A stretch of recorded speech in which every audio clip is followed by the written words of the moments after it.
So you want to know what to buy, either a Challenger, Camaro, or Mustang from an owner's perspective, someone who's had all three of them. Don't worry, man. I got you covered. It's coming up in this video. Let's get it. All right, all this stuff is coming up in today's video. Right now, we gotta go pick up the wife, but we're taking the Mustang GT out today. So first things first, let's get a cold start.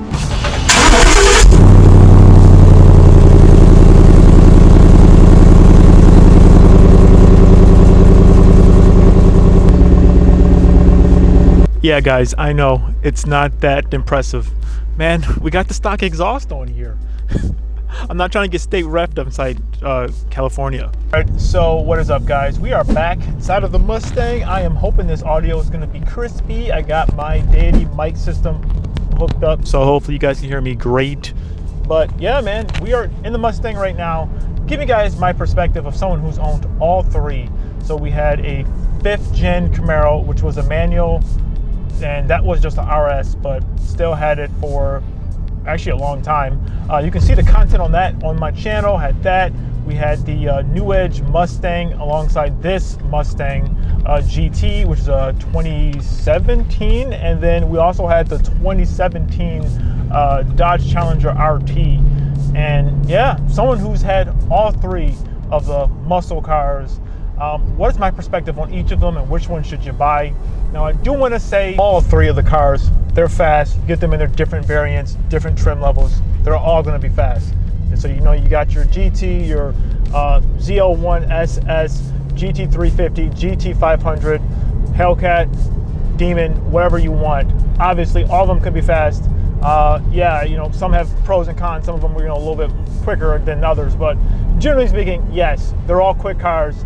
You know, just depending on the trim level that you get. But if you want to really know like what's it like on a daily aspect to have these vehicles, that's really what this video is going to be all about. Right into things. Probably, at least in my opinion, my favorite of the three was the Challenger.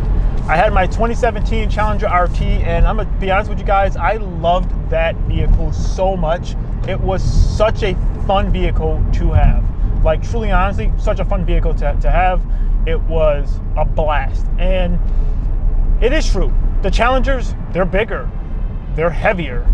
They are, you know, honestly, probably out of the three, the best, like, daily, just because they are bigger. The back seats, I could fit people in. The back seats, plenty of times I had 3 people in the back. I mean, it's probably the sweet spot to have 2, but in that vehicle, you can have 3 people in the back. There was a 3rd seat in the middle, which was cool, especially if you had to carry people around. You can actually carry people around. Granted, though, they're probably not going to be the happiest. They'll probably be happier if they had a full door. You know, if you wanted to get the, you know, Charger or Chrysler 300, you know, that would make more sense. But you could fit people back there. I did plenty of times. You know, all the videos I had on my channel, I went camping inside the Challenger. It was just a fun vehicle all around. And I'm gonna say, I love the way the Challenger looks. I still think the Challenger looks probably the best just because of how just bold it is. It is like, yeah, this is who we are. This is, you know, what we're all about. We are a, you know, old school looking muscle car, and that's kind of cool. Even just getting inside the V6 variant, especially nowadays, you can get a V6 that looks like a V8. It looks like an SRT. You can get the blacked out grille and everything like that from factory, and it looks cool. Long story short, you could, you know, definitely get them. I think they look cool. They're great cars, and I had a blast in that vehicle.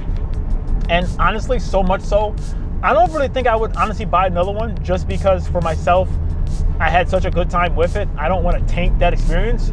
And you know, I think the only other way I would get another one would be getting the new electric one.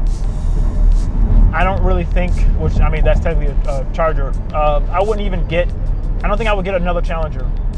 I mean, maybe getting like a Hellcat down the line, who knows? But like, I think, honestly, my time with that vehicle, it was so good that I don't think I would honestly want to get another one. I don't want to taint the experience from it. But from there, honestly, the Camaro. Now, the Camaro was a great car too. Granted, I didn't have the newest generation. I had the 5th gen. But in my time with that 5th gen, that was my first manual car. Learned how to drive manual on that car. And it was just a normal RS. It was a fun car. But I'm going to be honest with you. It is hard to daily that thing. I still drove it all the time. I drove it in snow. I did things. I had people in the back seat in that vehicle. I had, videos on my channel with that vehicle. It was a cool car. It really was small. And that's the thing. I know people are going to say it, and it is true. The vehicle itself felt small. It feels like you're wearing a hoodie, basically. Your blind spots are, you do get used to it, but it is harder to see out of it. It's harder to maneuver. It's just harder to just do things because it's so much smaller. And it's not necessarily that smaller, just the roof line is so sloped. I mean, I do like the fact because it does look so aggressive, which is a cool feature, to it. But there are some cons to that. The con is that, yeah, it's more aggressive, but it makes it harder to drive, harder to live with. And it, don't get me wrong, I still think I had a lot of fun with it. I would probably want another Camaro, the newest generation of the Camaro, for sure. But I don't think I would ever want that to be my only vehicle. Especially nowadays, like if you have family, you don't want to do that. For some reason, my wife, but at the time my girlfriend, she did not like driving in that thing at all. It made her car sick all the time. She said she didn't like being in it. It felt just like it. She just didn't like the sensation of being in it. Granted, that was my first time driving sticking, so maybe I wasn't that great, but still though, she just didn't like being inside that vehicle at all. Yeah. It was still a fun car. I think you could daily it. I mean, I did. It's just going to be kind of a pain. I mean, but like I said, I drove it inside the winter, drove it inside snow, had it, loved it, and it was a great vehicle. But there is some compromises with that, and that brings me to the Mustang. The Mustang it's in a weird spot. I never really had much love for Mustangs because I feel like they were really played out. Like everyone had one, and they're so popular, but. Being honest, I can see why. They are really a good mix between the both of them. Am I a little bit biased because I'm in a Mustang right now? Possibly. But being honest with you, still, like, it makes a good compromise of both. It is still, fairly roomy. It's more roomy than the Camaro for sure. But it also has the same feel as the Camaro. It's a nice mixture of both elements, and that's kind of a nice thing for sure. I would say though, even having that old new edge, that was fine, but really like this generation of Mustang, like the features in here, it's pretty nice actually. I have a buddy who just bought Ecoboost Mustang, and he loves it. I mean, even when we were looking to buy this one, when we traded in the Velociraptor, we looked at Ecoboost, and it was a fine vehicle. I think the Ecoboost is a good option too. For what you're getting, it honestly is a good, decent car. If you just want like a normal, even if you don't care about the top trim, and you just want something that looks sporty and feels sporty, this is a good option. I mean, don't get me wrong. Is it the nicest thing in the world? No. But you do have nice touch stuff, like the steering wheel is nice touch. I mean, especially in this trim, you have the nice leather seats and everything like that. A lot of the features are, nicer. I mean, granted, there's brushed aluminum here, there's like hard plastic up here, but the stuff that you generally touch, it feels nice. Granted, you can have that inside of the other vehicles too, which that's the other thing I do want to, mention. Between all three of them, I know some people, they're like, oh, American made, they're crappy, they're this, they're that. But like, I mean, at this point in time, so many parts are like outsourced and shipped all over the place, so like it doesn't really matter. To me, I'm like, it actually felt solid. Like all three of them felt very solid, and that's one thing I can honestly say. Like this Mustang feels pretty solid. Like when you close the doors, they feel pretty substantial. Even inside the Challenger for sure, close the doors, they feel solid. The Camaro, granted, haven't had the newest version, but the 5th gen still felt pretty good. Looking back, that interior was like not as nice. The newer ones, like honestly, those interiors look just as nice as a Corvette. Like honestly, like I'm like, it looks like a Corvette.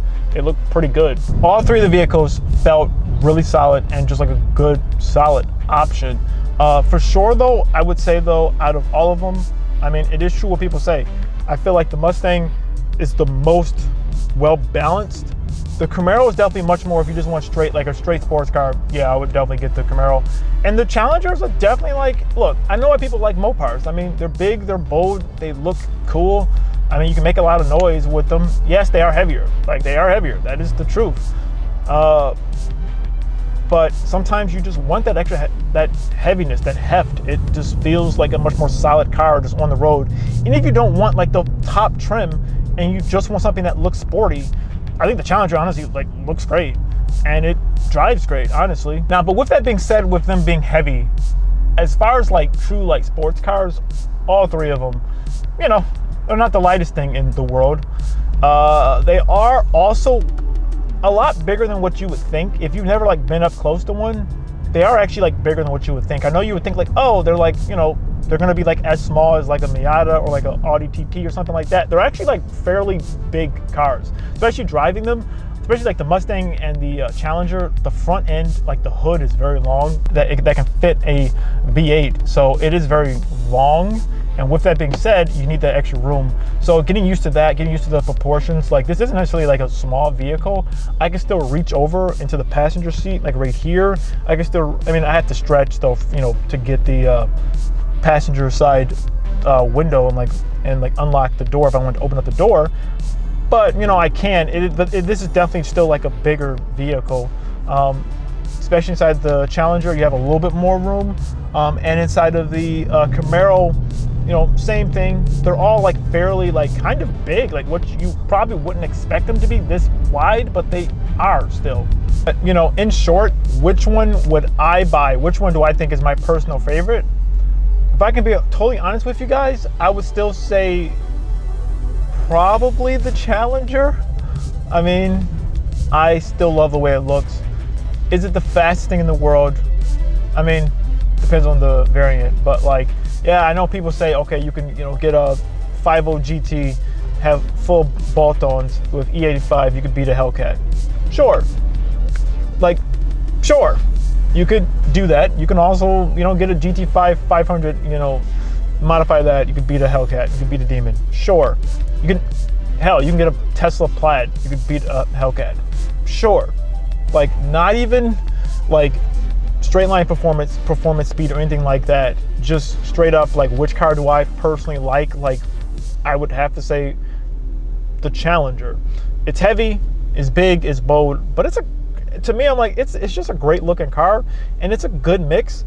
And you know, I would still say I still do like also the Mustang is a good mix of both, of just performance and looks and just, you know, daily ability. I think honestly, like, this is a good car. Like, I would honestly, like, I could honestly like tell, like, I would tell like my like parents, you know, someone like that, if they just want like a sporty car like that looks cool, yeah, I would get a Mustang. I mean, there's so many of them out there, you know, especially now you can get like an Ecoboost. I mean, well, right now car prices are crazy, but like you can buy one. Even if you get an Ecoboost, you'll still have a fun time. It'll still be a sporty car, and you know, you'll have a blast.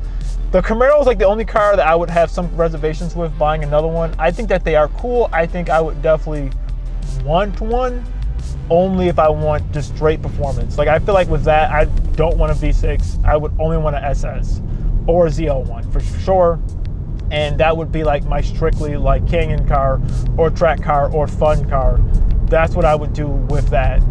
Just because, yeah, like, I think the Camaro is the only car that I'm like, I would not suggest that unless you really know what you're getting into, because it is a commitment having the Camaro. Is it the worst thing in the world? No, for sure. There's worse cars, there's this and that, but out of the three, it's for sure probably the toughest one for just your average Joe to just, you know, pick up and just like have as their daily. But yeah, so that's my impressions of all three of the vehicles from an owner's perspective. Which one did I like the most? Which one would I buy again? And which one did I have the most fun with?